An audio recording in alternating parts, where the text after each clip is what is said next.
வகுப்புல என்ன பார்க்க போறோம் அப்படின்னா சிறுத்தையே வெளியில் வா. நம்ம சென்ற வகுப்புல பார்த்தோம், அதோட தொடர்ச்சி தான் இன்னைக்கு நம்ம பார்க்க போறோம். நம்ம சென்ற வகுப்புல பார்த்திருக்கோம், பாவேந்தர் பாரதிதாசன் நம்மளோட இளைஞர்களை எப்படியெல்லாம் சொல்லி எழுச்சியூட்டுறாரு அப்படின்றத நம்ம பார்த்தோம்.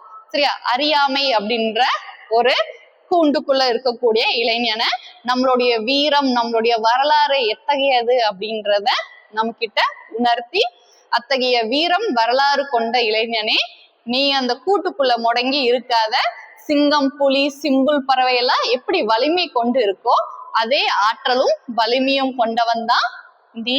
அத்தகைய வலிமை கொண்ட நீ கூண்டுக்குள்ள இருக்காம வெளிப்படு அப்படின்னு சொல்லி ஊக்கப்படுத்தியிருப்பாரு நம்ம பாரதிதாசன். அடுத்த வரிகளை நம்ம பார்க்கலாம்.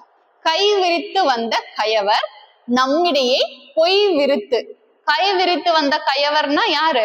நம்ம கிட்ட ஏதோ நம்மெல்லாம் இந்த நாட்டுல பிறந்த தமிழ் மக்கள், ஆனா எங்கிருந்தோ வந்து நம்ம கிட்ட வியாபாரம் பண்ண வந்தவங்க நம்ம கிட்ட ஏதேதோ சொன்னாங்க. நம்மளுடைய குடி அப்படிங்கிறது யாரு வந்தாலும் அவங்கள நம்ம உபசரிக்கிறதோ, அவங்கள நம்ம நல்லா நடத்துறதும் நம்மளுடைய பண்பாடா இருக்கு. அப்படிப்பட்ட தமிழ் குடிக்கிட்ட வியாபாரத்துக்காக வந்தவங்க பல்வேறு மாய பேச்சுகள் எல்லாம் பேசி நம்ம கிட்ட நிறைய பொய்கள் எல்லாம் சொல்லி நம்மள நம்ப வச்சாங்க. நாம ஒரு நல்ல பாத்தீங்கன்னா பொய் விரித்தனர். சரியா? அப்ப நம்மளுடைய குணம் அப்படிங்கிறது யார் வந்தாலும் வாழ வைக்கக்கூடியது. அப்படிப்பட்ட நம்ம கிட்ட கயவர் மாதிரி வியாபாரத்துக்கு வந்தவங்க பொய்களை கூறி நம்ம கிட்டயே வாழ ஆரம்பிச்சிட்டாங்க. அப்படி நம்ம கூட இருந்தது மட்டும் இல்லாம நம்மளையே ஆட்சி பண்ணவும் ஆரம்பிச்சிட்டாங்க. அந்த வரிகளை என்ன சொல்றாரு பாருங்க.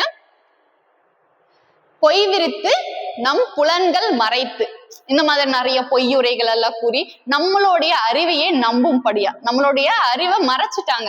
எது உண்மை எது பொய் அப்படின்னு நம்ம ஆராயாம நம்மளுடைய புலன்களையே மறைக்கிற அளவுக்கு அந்த கயவர்கள் பொய்யுரைகளையா கூறி நம்மிடையே வாழ ஆரம்பிச்சிட்டாங்க.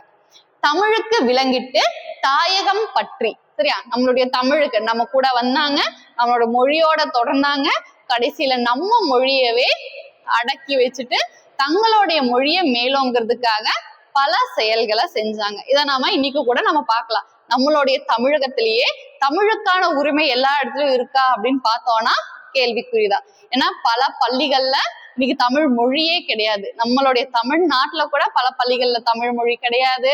நம்ம வங்கிகள், மத்திய அரசு நடத்தக்கூடிய எந்த நிறுவனத்துக்கு நம்ம போனாலும் ஆங்கிலம், ஹிந்தி மட்டும்தான் நம்மளால பார்க்க முடியுது. அப்ப நம்ம மாநிலத்திலேயே நம்மளுடைய மொழி அப்படிங்கிறது அடக்கப்பட்டிருக்கு.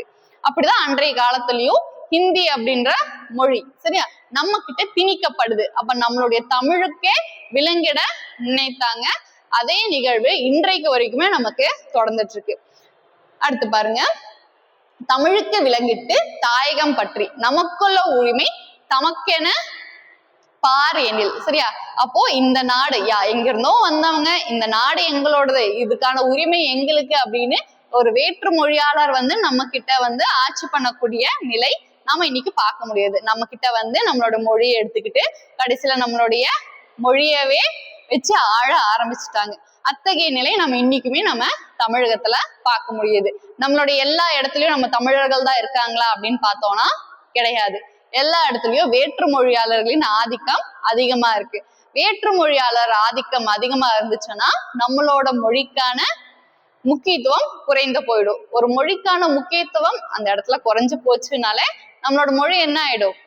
இல்லாமலே போயிடும். அப்போ நம்ம கிட்ட வந்து வேற்று மொழியாளர்கள் நம்மளுடைய மொழிக்கே விலங்கிட்டு தங்களை நிலைநிறுத்தி ஒரு ஆட்சியை கொடுத்துட்டு இருக்காங்க.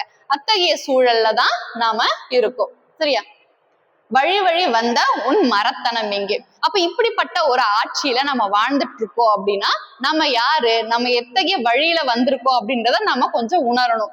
இன்றைய சூழல்ல நம்ம யாரோ வேற்றுமொழியாளர் சொல்லக்கூடியதை கேட்டுட்டு இருக்கோம். ஆனா இனிமேலும் அப்படி இருக்கக்கூடாது. ஏன்னா தமிழன் அப்படின்றவ மிகப்பெரிய வரலாற்று பின்னணியை கொண்டவ. உன்னுடைய வீரம் அப்படிங்கிறது யாரோடையும் இணையிட முடியாது. அத்தகைய வீரத்தை கொண்டவன், மர வழியில் வந்த ஒரு வீரன்.